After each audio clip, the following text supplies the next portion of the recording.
Hello and welcome to Scott Rock. We're your hosts from Climb Scotland, Robert Mackenzie. And me, Calum McBain, catch up with climbers every 2 weeks who have different epic tales to tell us. We hope you enjoy the show. And remember, when you're out climbing, be safe and do your buddy checks. Hello and welcome back to Scott Rock. We are going to try something new for the new year, 2021. Let's hope it's much better than 2020. Myself and Calum, we share a lot of car journeys together. In our job, we travel around all over the country, meeting different climbers, loads of kids, getting climbing. It's great fun. But during these car journeys, we chat a load of rubbish. So what we're going to do is we're going to record the best chats, the controversial topics that we discuss, and we will release them as mini Robert and Calum shows in between the main events. We hope you enjoy them. Let us know what you think. This is Scott Rock, the road trip. Right. I mean, yeah, this might work, it might not work, I don't know. Cool. Right, so when myself and Calum were chatting about starting a podcast, which we've been chatting about for 3 years now? Yeah, since the start of Climb Scotland. Yeah, every time we get in a car together, we chat so much rubbish that we've always kind of joked that we should start a podcast and just record this. And now we have started a podcast. We've just been interviewing other people. We have still never actually done me and you just in a car chatting rubbish. Well, that was the original idea, wasn't it? Yeah, it was and we haven't done it. The car chat podcast. So this is the beginning. This is the first one. This is full circle. We're coming back to what gave birth to Scott Rock. Hopefully it's not an ominous, they find this recording in a crashed car in a heap in the night. The last thing that Calum and Robert gave to the world. I mean, right, just for background, if that is the case, it's Calum that's driving. I blame him. I had nothing to do with this. I was an innocent passenger. With my dying breath, I'll move you into the driving seat. What's this called? Yeah. So yeah, we've both kind of got something we'd actually like to chat about, and I figured we might as well set up the mic and see if this works. I don't know if the road noise is going to be too much, or we might not be able to hear each other's voices, but we'll see. We'll see. So I'm going to start this off. I want to ask you a question, buddy. Go for it. How's your climbing been this year? Oh, this year? Yeah. You know, oddly, I think this is probably the year that I've done the most outdoor climbing in about 5 or 6 years. Yeah. Actually, yeah, easily is the year I've done the most outdoor climbing. Yeah. I'd say pretty good. I've been pretty psyched for outdoor stuff. Yeah. Has that obviously that's partly been out of necessity. The walls being shut and all that. Yeah, definitely. Having to go outdoors, but you now living in close proximity to a hard sport venue, and with Becca, who is super psyched to get on hard stuff. Yeah. Now baby number 2 is out and not holding her down. I think I don't know. I think it was the trads that got me psyched again, rather than sport. Yeah. Well, we worked at a system where basically we each get a day every week to do whatever we want. Yeah. So for me, that was it's definitely a chance to get back and do some trad climbing. So I'd be mad psyched on trads again. Okay. So you've been climbing loads. How have you been climbing the same sort of stuff and the same ability? Top button. Yeah. Same ability as you were before this, or are you feeling better, climbing harder, climbing smoother? Wait, when you say before this, do you mean before COVID? Yeah. Effectively, there is no more dates anymore. All we have is AC and BC. We've got before COVID and after COVID. Well, sure, we're DC at the moment. During COVID. Okay, yeah, sorry. So this year, because you've been climbing more, do you think you're climbing better or harder than BC? Probably not far off my best BC. Okay. On trad at least. Yeah, not too far away from like climbing when I was climbing well, like 5 or 6 years ago. Okay. So, like, what brought me to thinking about this was like I've been thinking about this over the last couple of months. I am climbing. I've had the same as you, like, because like out of necessity, I've been climbing outdoors way more than I have been in the last few years. But I am definitely climbing way better this year than I have done in a long time. And the grades that I'm trying are harder than I've done in a very, very, very long time. Like, I've done 2 E5s in the last 2 weeks, and I've not touched E5 level since I was like 17, 18. So what is it about COVID that makes you think this has created this? This is what I'm wondering. Like, so I was like, this is what I was kind of wondering. It's like, this is how I'm feeling, and I've kind of got my own kind of theory as to why I'm feeling like this. But wait. You might have been. Hang on. You might have heard this from other climbers as well. Everybody else is feeling good. Everybody's feeling quite strong at the moment. Well, except people who are going indoor climbing, they're all feeling really crap, really bad. Well, see, even the people that have, just been indoor climbers and have had to go outside because of, the walls being shut. I've had so many people say to me that they are climbing way better now than they ever have done, or they're feeling stronger. I've not had anybody say to me that they're feeling weak, or that they they came straight out of lockdown, tried too hard in their first session and hurt a finger. Apart from me and you. So yeah, like, I was like, alright, okay, so it's me, I'm feeling like this, and like my climbing circle are also kind of feeling like this, feeling quite strong. So I looked on UKC, they've got that like the top, the latest ascents list. Yeah. So I looked on that. 7 out of 10 climbers on that list have climbed their hardest grade ever this year. But what is the list? What discipline is it?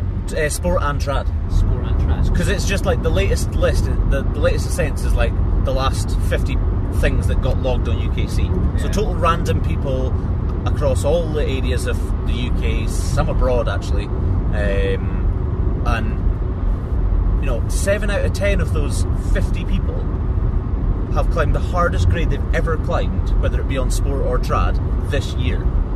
And 4 out of 10, their average grade for the year is higher than they've ever done. Which is impressive, seeing as we've lost 5 months of that year. So this year has been actually quite a good year for a lot of people. Quite a really good climbing year for a lot of people. So I got me kind of wondering, like, why is that? Like, why has this year, despite everything else being a total disaster, why has this year been actually quite good for people's climbing? Well, I guess for outdoors, everyone's going to be like everyone has had the fear of missing out. Was it FOMO? FOMO, yeah. Because like everyone feels like they've been missing out over all of spring. So all that psyche has been like bottled up into a really short space of time. Yeah. And then maybe combined with like the travel restrictions where people are getting out more often but locally. Yeah. I don't know, I think there's so many factors that could probably cause that. And maybe people are red pointing stuff more because they've had to I don't like using the word scrape the barrel because I really like my local stuff, but people have been kind of doing local stuff they wouldn't do otherwise. Yeah, maybe totally. For them that's like projecting a hard route that they otherwise would never normally have got on. Because they travel somewhere else and do, I don't know, on-site stuff or something. So, like, I think part of the reason that I'm trying harder stuff now than I have done for a long time is, that phase 1, when we first came out of lockdown, that phase 1, that first 3 weeks, we were recommended to only top rope. Yeah. And me and you working for the governing body, kind of got to play it. Kind of had to toe the line. Yeah, of course we had to toe the line. Of course we wanted to toe the line. Of course we wanted to toe the line. But so that 3 weeks top roping was like, well, I forgot how much climbing you can get in a day when you're just top roping. When you remove all the faff of like rope work, spending so long placing gear on routes, bringing up a second and all that. like, when you're just setting up top ropes, you can get so much climbing done in a day. And I was then throwing top ropes on, you know, E5s, E6s, just because, well, there's no chance of me hitting the floor because the gear's bad, because I'm on a top rope. So I'll just try the climbing. And it kind of reminded me, or again proved to me, that, well, the gear might be, you know, really bad and super bold on some of these routes, but the climbing's not actually that bad. I can climb this stuff. Like, and if you don't let go, you can't fall off, right? True. Yeah? So, like, I was trying all these hard routes and going, actually, I can easily climb that. It's just my head that's kind of in the way. But I've now, you know, I've climbed, you know, I did that Blade Runner direct. Like, I climbed that on top rope a bunch of times. And it's like, well, I'm not going to fall off it. So it doesn't matter that it's bold and the gear's a bit poor. You're falling onto 4 micro wires, the smallest you've got. Yeah. Like, I can climb this. So coming out of lockdown was like coming out of that 3 weeks and leading again was like, actually, man, like, I'm feeling really good on rock at the moment. I can climb hard. Like, even if the gear's bad, I know I can climb myself out of a situation. So I was trying pretty bold routes. Yeah. And succeeding, you know. I've not died yet. I've not hurt myself. Yeah. So I say yet.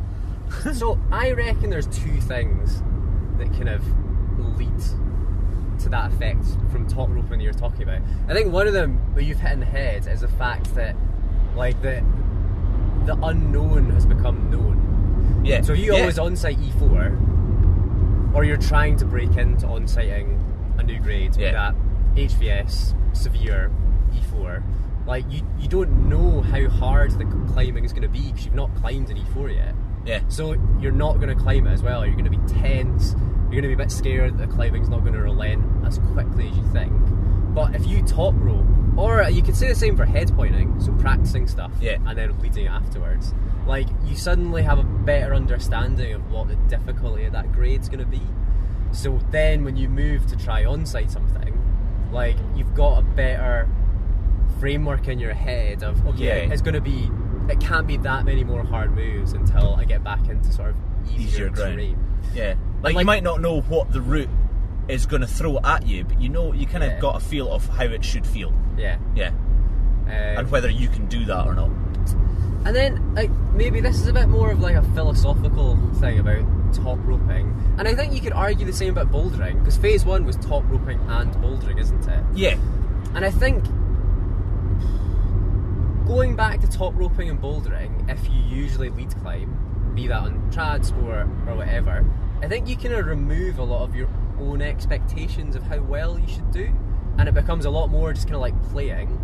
And I think when you just start playing, you naturally just start climbing like a little bit better. Yeah. It's just a way better environment for kind of like, it sounds really lame, but like kind of exploring movement and kind of like building up that bank of moves in your head. No, definitely. And I think when you tie into a rope to lead, like, just like you kind of get bogged down a bit by expectations of like, oh, I should be able to climb this easily, or this is like an on-site for me, or I should be able to do this in 2 red points. And when you top rope, that just kind of like disappears, and all you're left with is like the climbing. It's like the simplest thing possible. And the exact same for bouldering, I think, as well. Like, it's just the moves, it's just the climbing. I think boulderers are always way more, or at least my perspective of boulderers I know is, like, I know, like, really strong boulderers have been shut down and are quite easy problems, and they don't seem to get as frustrated about it, I think, as when a route climber falls off something they think they should on-site. Yeah. I think there's more understanding in bouldering that, like, the grade is somewhat irrelevant. Like, it's definitely, it comes down to, like, your own strengths, weaknesses, morphology, all that sort of stuff. Yeah. There's less kind of barriers in the way. So yeah, that's maybe the more philosophical point, that, I don't know, top roping and bouldering are a bit more playful, and I think a better place to learn. Yeah, for sure. And I think, like, kind of expanding on that, it's like, well, in a normal year, you've kind of got your, almost like your projects or your texts that you want to kind of get this year, or your plans for what you want to be able to do. And because of just the nature of this year, I think everybody's plans got thrown out the window. Like, everybody dropped all their plans. Nobody had any high expectations for this year at all. So any chance to get out and climb was just play. You weren't working towards anything. Yeah. You weren't pushing towards anything. So it became a lot more relaxed, and you were, you know, people were going out climbing just for the sheer enjoyment of climbing, not because it was like a training day or I'm preparing for X, you know. So, like you said, it became much more play, regardless of whether it's, you know, that 3 weeks top roping and bouldering, or even the summer after that where we were allowed to go leading. I think people still didn't have any expectations for the year, so it was just playtime, and we all had a lot more fun. I definitely had a lot more fun. Yeah, definitely. And like, I was speaking to Willis Morris about this, and he was saying that he's actually... I thought he'd taken up fishing. Well, he has done a lot more fishing. He's taken up a lot of fishing. He's climbing maybe twice a week, right?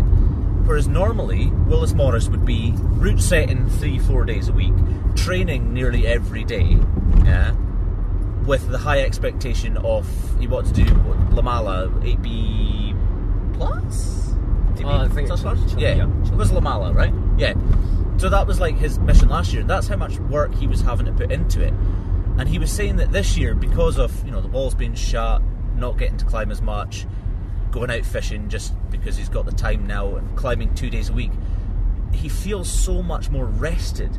His body is way more prepared. He's sleeping better. He's eating better. He's recovering better. And when he's climbing, he's feeling better when he's climbing. Like, his climbing is feeling more in control and more strong than he was back when he was putting all these hours in. So, I've not heard of someone coming out of lockdown with like the same injury that they had going in. So I think it gave people a chance to really sit back and recover properly, and it's forced everybody to take the rest that they normally wouldn't. And I know, and you must know this, like, being a coach, watching climbers do their thing, nobody rests properly. Very, very few people are actually taking the time to recover properly between sessions. Okay, do you mean so like resting at a macro or like a micro scale? So like, kind of both. Like in between sessions or throughout a week, or like in between tries on like a boulder problem? Like kind of both. Obviously macro because they had to take 3 months off. Yeah. Yeah. But now it's like, well, the walls aren't open. Well, the walls weren't open. They're open now, but they weren't open. You couldn't get out climbing as much as you normally would if the walls were open. So you are taking that extra day in the middle of the week, you know, between your sessions. So I think, you know, people who are normally really bad at taking the rest, taking your recovery time, have been forced to do so. And I think that's been a really, really positive thing. You know, because I've noticed it a lot. Like, the people that are training really hard, they never rest properly. It's the biggest problem with when they're training with people's training, is the recovery times are way off. They're not giving themselves enough time. They're pushing too hard during sessions that they shouldn't be pushing that hard in, and then they're coming in before they're supposed to. Whereas, you know, now they've been forced to take that rest time, and they're feeling better as a result. Yeah. Like, my elbows are fine. Start of the year, my elbows were still a little twingy. Every now and again, I'd hit a move that was a bit sore. I've rested. My elbows are fine. Yeah. Yeah. So, yeah, I think, like, the recovery side is another reason that people might be feeling better. Then again, there's you that hurt yourself, like, almost week 1 coming out of lockdown. Well, yeah, I train quite a lot over lockdown, and then... You've got the benefit of a home wall, though. Yeah. But I thought it's ironic that I never got injured. Like, I kind of like thought everyone would get injured training on their fingerboards, their home walls, or whatever. That doesn't seem so. But Port Lethen, Jesus, what a place. There was you that hurt your finger, and Neil McGeeky bust his bicep. Yeah. That was like week 1 going leading again, wasn't it? Yeah. Yeah, that was like right early on. Gutted. He's feeling alright now, though, eh? I think so, yeah. So yeah, like, there is, like you said, it's multifaceted. There's loads of different reasons that might mean that people are feeling better or climbing better, and it might not even be that they're actually climbing better, they're just feeling better. But then I suppose we're assuming that everyone's climbing better as well. I mean, I'm sure there is people that... Oh, for sure. Like, this isn't, you know, I didn't do any scientific study on this. You know, it was like a quick survey amongst me and my mates, and a quick survey on UKC. I looked at 50 people in UKC. That's not at all scientifically representative of the entire UK climbing community. Yeah. But it gave me enough to really think, actually, there's probably quite a lot of people that are doing quite well this year. Yeah. That, wouldn't have thought that this year would have produced any kind of positive climbing for them. It's always so hard, I think, with personal training for climbing, to know what actually made the difference. So this seems like a bit of a tangent, but in science, I did sports science. You did a sports science. Yeah. So the gold standard of an experiment, I forget the exact term, but it's where you have a control group and you have the group where you're changing the variable. Yeah. So I don't know if you gave a group steroids. Not that you'd ever do an experiment. Steroids and a placebo. A control. Yeah, double blind. I think that's the word. You can never really do a double blind study in yourself because you'd have to clone yourself. Yeah, totally. You'll kind of always know what's going on. Yeah, have a control you, and then have a you that's doing fingerboarding to see if it makes you better at climbing. So you can never pin down exactly what is making the difference for your training. No, definitely not. I'm pretty confident that the reason I haven't been trying harder grades in the last few years is because of my head. Because I hadn't been trying hard stuff, and I don't want to hurt myself. Yeah. I'm coming on 30 now. If I hit the deck and break an ankle, that might take quite a long time to recover. I'm not going to bounce back quite as quickly. You broke your ankle falling off a small boulder. So. Yeah, and it still hurts, and that was a year on, right? So I don't want to hurt myself. So I've been a bit, holding back with the bold stuff as a result. But reminding myself that actually the chances of me falling off this kind of stuff is, I don't want to be too cocky here. It's quite low. Well, it depends on the grade, though. Depends on the grade, for sure. And I'm not going to go and think I'm never going to fall off E7. Yeah. And I'm never going to fall off E5. But I am now quite confident in my ability to know that I can do a certain amount. Yeah. There will be routes that don't fit my style or whatever, but I'm quite confident in that. And I think just taking that 3 weeks top roping kind of reminded me actually I can climb. Yeah. I'm not too bad at this climbing thing. Maybe everyone should have at the start. I don't know. I think I'm being really biased because I'm always thinking of people that want to go climb outside over summer. Yeah. That isn't obviously as far from representative of climbers in inverted commas. Yeah. But yeah, so maybe for people that want to do that, want to climb things outdoors, maybe having a month at the start of the season where they just have that no expectation top rope a few weeks. Yeah. Would be a really beneficial thing to do. Have fun, playing some hard stuff, learn how to climb on rock. Yeah. Because climbing on rock is vastly different from climbing indoors. Yeah. Well, maybe that's the other issue as well. Because I've always thought this, that people spend all of winter training indoors in plastic. Yeah. Or fingerboarding, or just doing something that isn't climbing outdoors, and then it takes a month of kind of fumbling climbing outdoors. It's like when you climb a new rock type. You've got to learn the trade on that rock type. But you forget over winter how to climb on rock you've climbed on before. And then what happens is you spend a month climbing crap, outdoors, even though you're probably stronger. Yeah. And then in Scotland, that month was probably May, so that's the only month you're actually going to get good weather. So then your whole season's wasted. Yeah. And then it's vicious cycle. You get stronger every year, but you don't actually perform that much better. Yeah, totally. Whereas if you climb outdoors over a summer, you go back into the winter training indoors and you're still feeling good. It doesn't take you a month to get used to climbing indoors, pulling on plastic again, does it? Yeah. Yeah. So I'm glad you brought that up, because that was my big point that I was coming to in this, is climbing outdoors on rock is just better for your climbing than focusing indoors. Well, if you focus 100% training indoors, you can get super mega strong, but it takes a while to be able to apply that properly outside.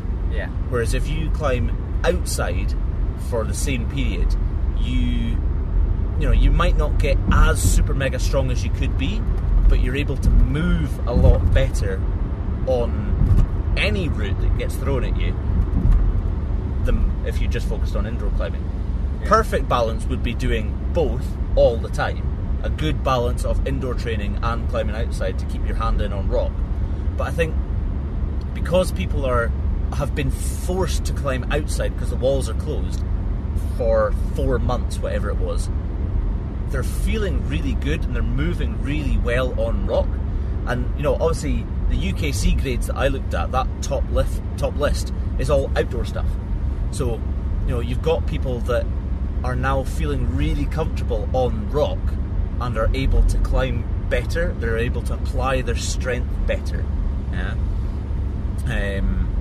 Plus, there's the element of climbing outdoors it's the best on-site training you could possibly get. Yeah. Like, you can't truly do proper on-site practice indoors because you know the holds, you know the angles of the wall, you know those volumes, you know the texture. Climbing out on rock, even if you've done that route before, there will be things that throw you, and you need to adapt on the spot, on the route, to that change. Yeah, and that's what on-site is all about, is being able to adapt and apply yourself when things don't go according to plan. Yeah, and you can take that and put that indoors really easily. So for competitive climbers, competitive climbing is all about on-site climbing. Unless you're in the boulder competitions where there's an element of red point in there, but route comps anyway, it's all about on-site climbing. So if you go indoors and just try it and try and do on-site practice all the time, it's not going to be as beneficial to you than if you go outdoors and really throw yourself into a proper on-site situation where you have to adapt.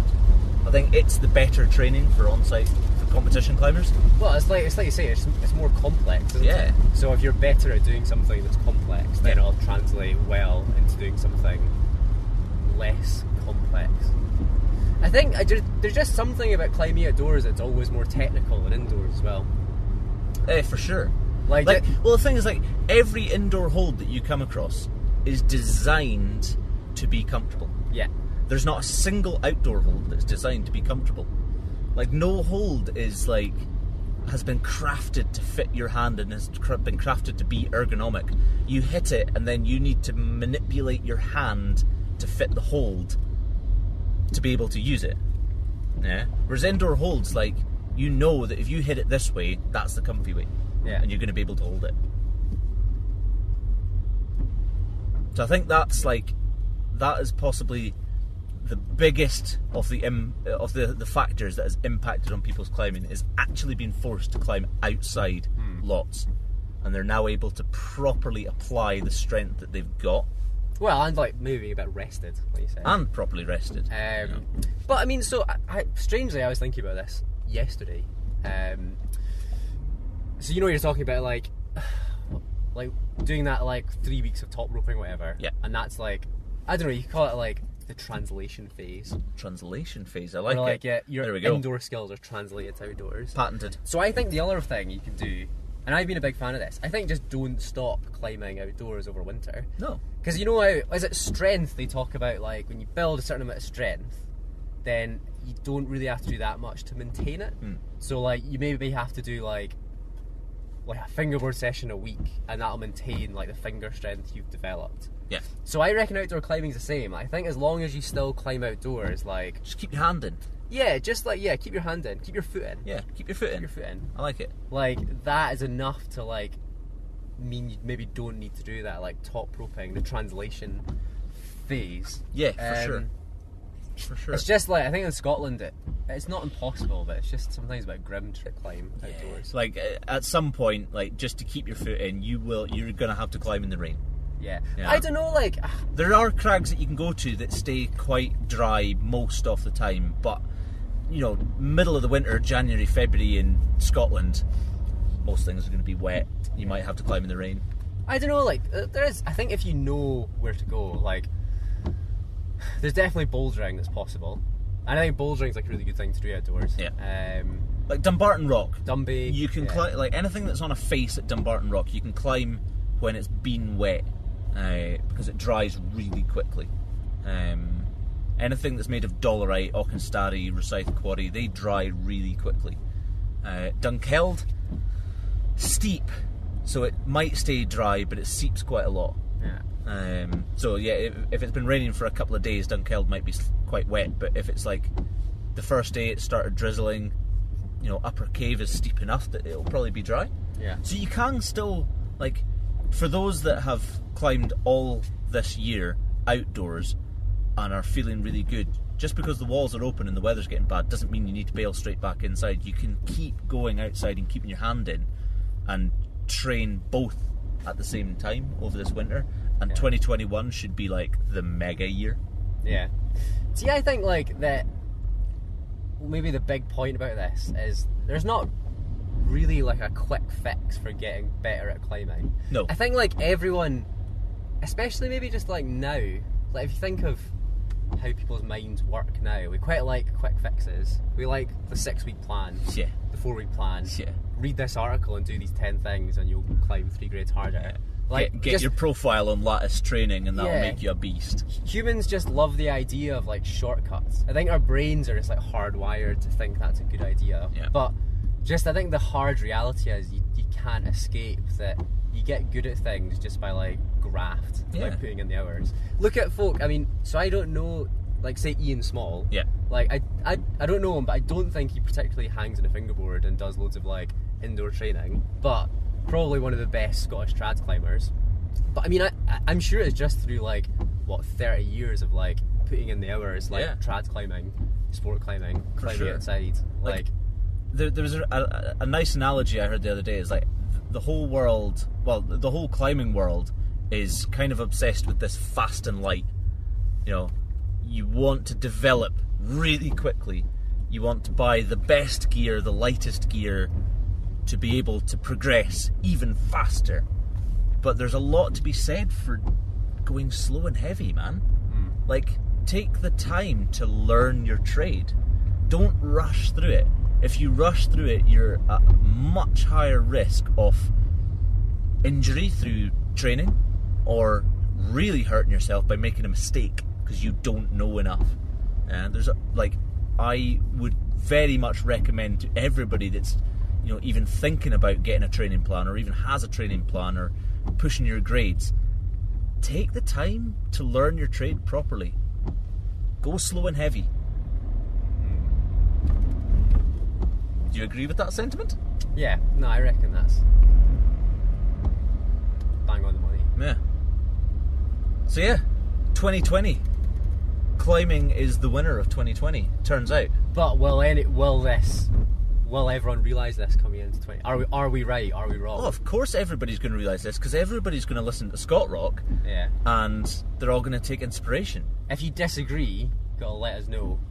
Or if you agree with us, let us know too. If you have had an absolutely terrible climbing year, give us a call. Tell us why. And if the reason is because you spent the first 5 months sitting on the couch eating pies, I think there's your problem. That's good. That's good rest, though. Yeah, well, I mean, I did my fair share of sitting on the couch eating pies. I'm not gonna lie, I did my fair share. Everyone needs that. Yeah, pies are nutrition, just like everything else. So yeah, there's my thought for the day. There's my thought for the day.